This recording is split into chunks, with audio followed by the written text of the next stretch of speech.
そっとお願いした時には雨も降って涙も溢れるけど思い通りにならない日は明日頑張ろ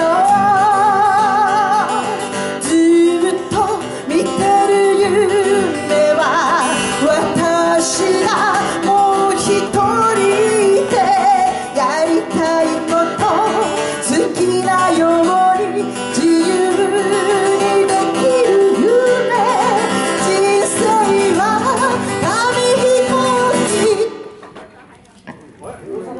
ちょっと待ってね。せーの。ヒュッ。ブーメランのように戻ってきちゃった。はい、ただいま飛ばしたのは黄金の飛行機です。黄金の飛行機。拾ったらこう書きますね。はい、ぜひ拾ってくださいね。ちっちゃいって言っちゃいましたね今。ちっちゃかった。はい、黄色がいいですよ。黄色がいいと思います。ゴールデン紙飛行機。あ、拾われました。今日幸せです。おめでとうございます。ピンクだし。ということで。残念なお知らせがあります、はい、ゴールデン飛行機だけを拾うと幸せなんですがピンクを拾ってしまうと不幸せになっちゃうんです喉が痛くなる、はい、というところでここまで来たんでしょう。人生はかですね。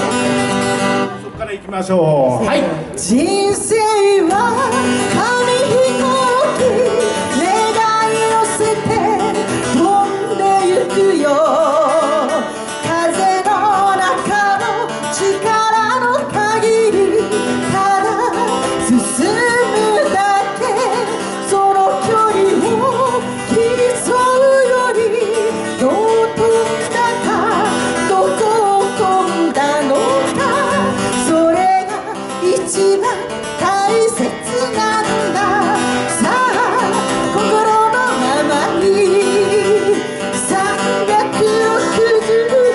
日